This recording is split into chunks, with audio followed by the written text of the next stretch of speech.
আসসালামু আলাইকুম। তো প্রিয় শিক্ষার্থী, আমাদের প্রবলেম সলভিং ক্লাসে আজকে যে প্রবলেমটা ছিল সেটা হচ্ছে আহ, কোনো লাইন বা অপারেটরের প্রোডাকশন দক্ষতা কিভাবে ট্র্যাক করা হবে তা নির্ধারণ করতে পারছি না ফিরোজ শারমিন গার্মেন্টস। তো এটা গার্মেন্টসে যারা জব করছেন তাদের জন্য এটা একটা কমন ইস্যুস যে একটা কমন সিনারিও যে আপনাদের প্রোডাকশন লাইনে যতগুলো মেশিন থাকে এই মেশিনগুলোকে এক একটা লাইন বলে, 10টা মেশিন হতে পারে, 20টা মেশিন হতে পারে। তো এই লাইন থেকে আমাদের টার্গেট থাকে যে আজকে এই লাইন থেকে মিনিমাম 500 প্রোডাকশন বের হবে। তো এইটা ঠিকমতো বের হচ্ছে কিনা অথবা কোনটা বেশি ভালো করছে কোনটা খারাপ করছে, এটা মূলত এফিসিয়েন্সি নির্ণয়ের ব্যাপার। এটা খুবই ইম্পর্ট্যান্ট থাকে প্রোডাকশন কনফার্ম করার জন্য, প্রোডাকশন প্রোডাক্টিভিটি ঠিকঠাক রাখার জন্য। এটা কিভাবে করা যায়? তো এটার জন্য একটা সূত্র আছে, সূত্রটা খুবই সহজ। এফিসিয়েন্সি এরপর হচ্ছে আপনার actual output by target output and then হচ্ছে যেহেতু পার্সেন্টেজ বের করবো ইন্টু 100।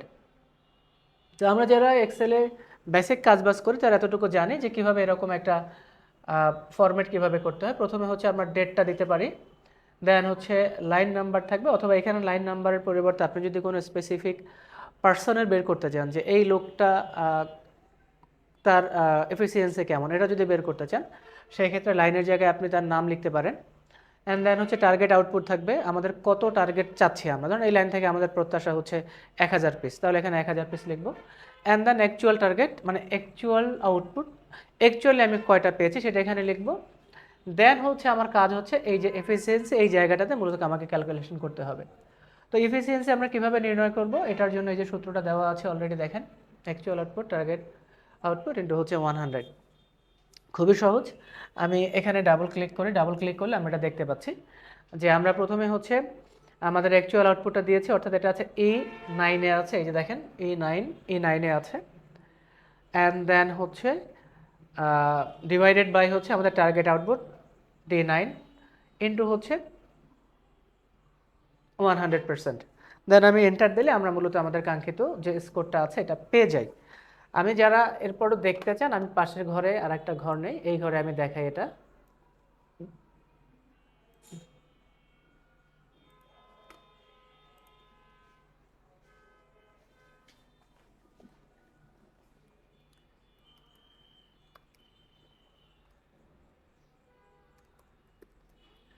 এফিসিয়েন্সি দেন হচ্ছে এখানে আমরা ইকুয়াল দিলাম।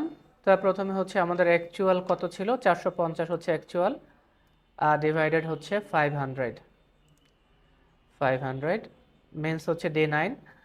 দেন হচ্ছে পার্সেন্টেজ বের করব 100%।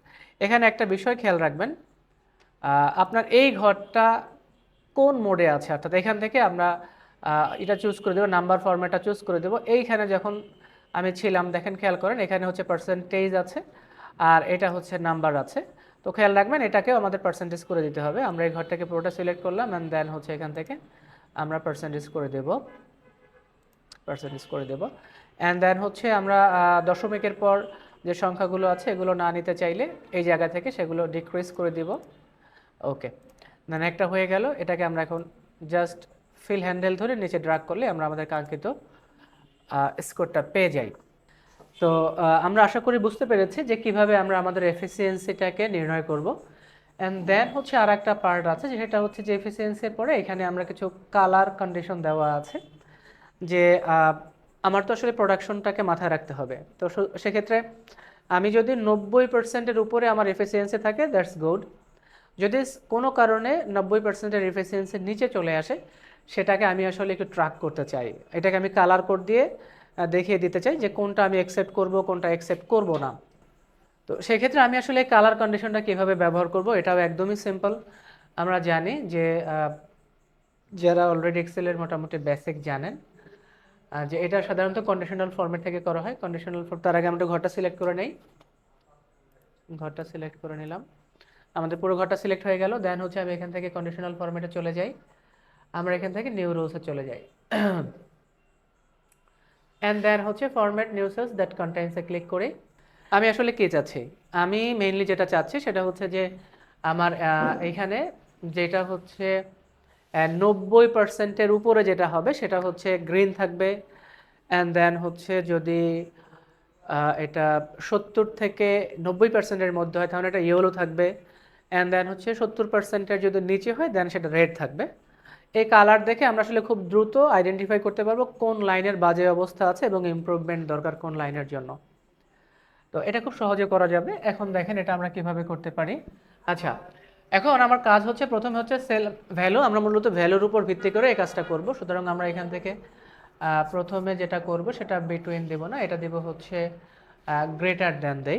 আচ্ছা, গ্রেটার দ্যান দিলাম। গ্রেটার দ্যান কত?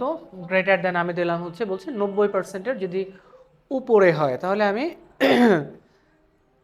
90 দেন হচ্ছে পার্সেন্টেজ, যেহেতু এখানে পার্সেন্টেজ দেওয়া আছে আমাকে পার্সেন্টেজ চিহ্নটাও দিতে হবে। দেন হচ্ছে এবারে এটাকে কোন কালার করব আমি? গ্রেটার দ্যান 90%-এর বেশি হলে কালার কোনটা হবে? ফরম্যাটে যাব আমরা। ফরম্যাট থেকে আমরা দেখাই দিব ভাইয়া, এটা হচ্ছে ফিল হবে, কোন কালারে ফিল হবে? গ্রিনে ফিল হবে। ওকে, আমি মূলত অফিস ভার্সন 2019 ব্যবহার করছি। আপনারা যারা অফিস ভার্সন 2019, 16, ইভেন 13 ব্যবহার করবেন তাদের কোনো প্রবলেম নাই, সেম অপশনগুলো পাবেন আপনারা, আপনাদের ভার্সনেও সেম অপশনগুলো পাবেন। ওকে, তাহলে আমি বলে দিলাম যে গ্রেটার দ্যান হবে সেল ভ্যালু কত? 90%-এর উপরে। দেন যদি পায় 90%-এর উপরে তাহলে সেটা হয়ে যাবে এরকম হয়ে যাবে, অর্থাৎ গ্রিন হবে আর টেক্সট থাকবে হচ্ছে ব্ল্যাক। ওকে, আমার একটা রুল অ্যাপ্লাই হলো, দেখেন 90%-এর উপরে যেগুলো সেগুলো গ্রিন হয়ে গেছে।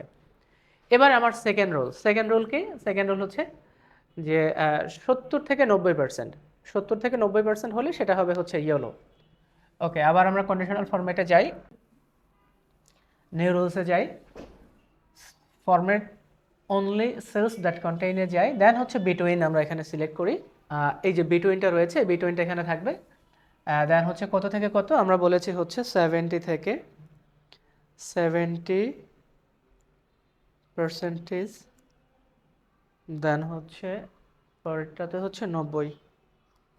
এর মধ্যে যদি থাকে তাহলে কি হবে? ফরম্যাটে যাই, ফরম্যাট থেকে আমি বলে দিলাম ইয়েলো হবে, ফিল কালার ইয়েলো হবে, অ্যান্ড দেন ওকে, ওকে করে দেয়।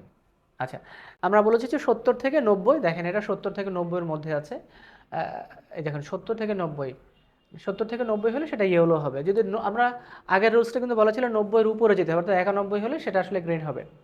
অ্যান্ড দেন থার্ড রুলস হচ্ছে আমাদের, থার্ড রুলস হচ্ছে যে আসলে 70-এর যদি নিচে হয় তাহলে সেটা রেড হবে। কন্ডিশনাল ফরম্যাটে যান, তারপরে হচ্ছে নিউ রুলে যান, দেন ফরম্যাট সেলস দ্যাট অনলি কন্টেইনসে যান, অ্যান্ড দেন হচ্ছে এখানে লেস দ্যান, লেস দ্যান কত? আমরা 70 দিয়ে দিলাম, 70%। অর্থাৎ যদি 70%-এর নিচে হয় সেক্ষেত্রে কী হবে? ফরম্যাটে গিয়ে আমরা বলে দিই এটা রেড হবে। এই যে ফিল কালার চুজ করা আছে, দেন রেডে ক্লিক করবেন। এখান থেকে রেড ক্লিক করলে যে কালার আপনার পছন্দ হয়, ওকে, দেন ওকে। আচ্ছা, এখন মজার ব্যাপার হচ্ছে এখানে কোনো রেড নাই, তার মানে হচ্ছে আমরা আসলে 70-এর নিচে কোনো পার্সেন্টেজ পাই নাই। আমরা এখন একটা 70-এর নিচে পার্সেন্টেজ করে দেখি। আমরা একটু যাই, আমরা এখান থেকে 500, তো এটাকে আমরা 200 করে দেই। 200 করে দিলে এটা 40% হয়ে যায়। দেখেন যখনই 40% হয়ে যায় তখনই কিন্তু সেটা এফিসিয়েন্সি রেড হয়ে যায়। অর্থাৎ আমাদের লাইন হচ্ছে কত? লাইন 1, দেখেন যে লাইন 1, লাইন 1-এ আমাদের এফিসিয়েন্সি খুবই খারাপ। এটা নিয়ে দেন হচ্ছে ম্যানেজমেন্ট বসবে এখানে কোনো মানে মেশিনে কোনো প্রবলেম ছিল কিনা। আমরা ইনশাল্লাহ আর একটা অলরেডি প্রবলেম আমাদের কাছে চলে আসছে, সেটা হচ্ছে আসলে এই যে লাইনে যে মেশিনগুলো থাকে এই মেশিনগুলোর কীভাবে কী প্রবলেম হয়, সেগুলো কিভাবে ফাইন্ডিংস করবে, কোন ধরনের প্রবলেম হয়, কোন মেশিনে হয়, কোন ডেটে কোন মেশিনের কী প্রবলেম ছিল, এগুলোর উপরে আমাদের একটা প্রবলেমের ব্যাপারে এক ভাই আমাদেরকে জানিয়েছেন, আমরা সেগুলো সমাধানও দেবো ইনশাল্লাহ। তো এটা ছিল হচ্ছে আজকের ক্লাস, যে কিভাবে আমরা এফিসিয়েন্সি নির্ণয় করব। এটা গার্মেন্টসের খুবই জরুরি একটা জিনিস। গার্মেন্টসে যারা আছেন তারা জানেন যে এটা গার্মেন্টসের প্রোডাকশনের জন্য খুবই ইম্পর্ট্যান্ট। তো আপনাদের যদি এরকম রিয়েল লাইফে কারো কোনো প্রবলেম থাকে, গার্মেন্টসে হোক, স্কুলে হোক, কোনো ব্যাংকে হোক, অথবা কোনো অর্গানাইজেশন চালাতে গিয়ে কোনো প্রবলেম ফেস করে থাকেন, আমাদেরকে জানান, আমরা সেগুলোর একটা ভালো সমাধান দেওয়ার চেষ্টা করব। আসসালামু আলাইকুম।